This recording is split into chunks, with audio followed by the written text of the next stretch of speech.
Hello, I'm live. I'm early, but I want to come in early, make sure everything works here. So today the topic is going to be on entrepreneurship and retirement accounts.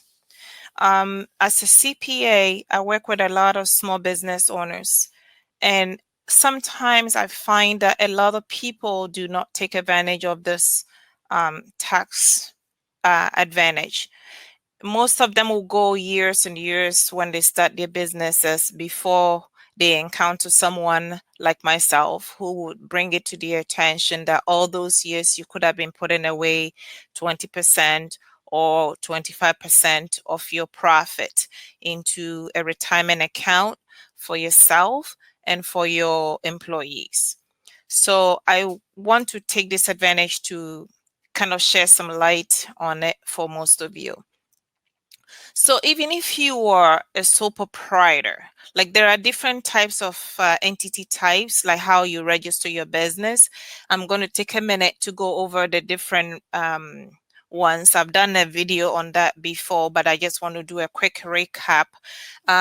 We have a sole proprietor that you don't have to register, or maybe with the state, the local. Maybe you do a DBA, like doing business as.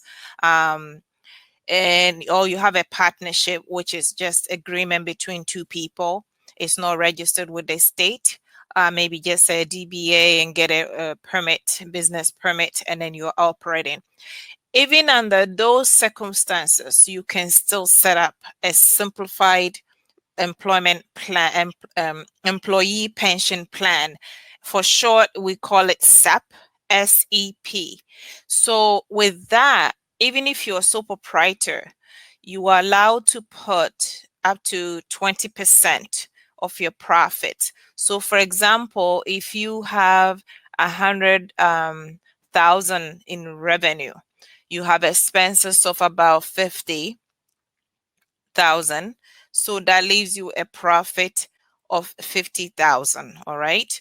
You are allowed to put up to 20%. So let's see, I don't do math in my head, but I think I'll try this time.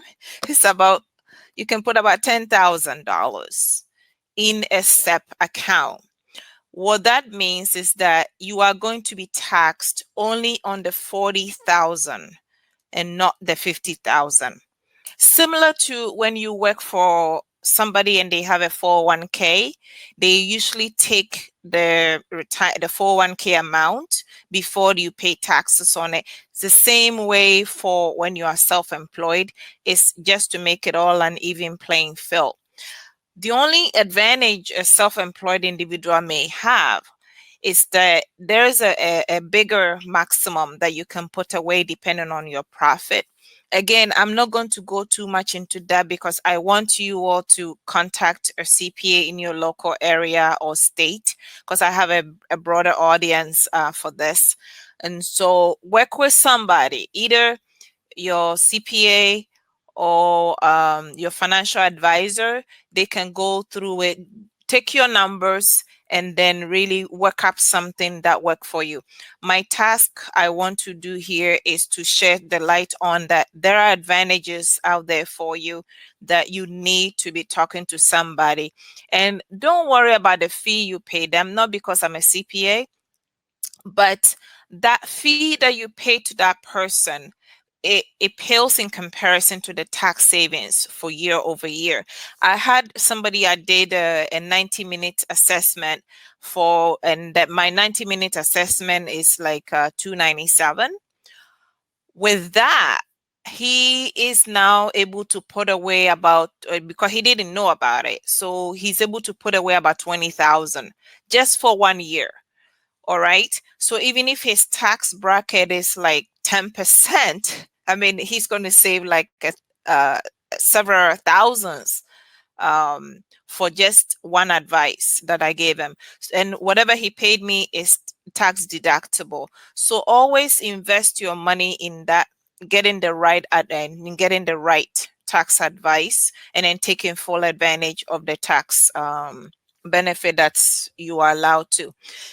Then it comes to, if you say you do payroll for yourself. So if you're on wages, again, the percentage is similar, it's 20 to 25%. It's a complicated calculation.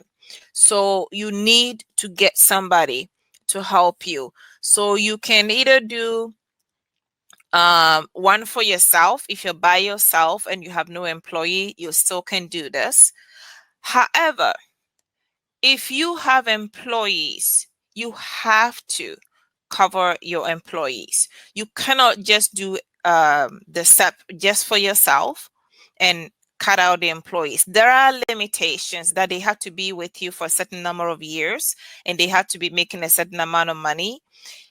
All again, you have to talk to somebody who specializes in that in your area, in your state, or your area, to make sure that they advise you properly.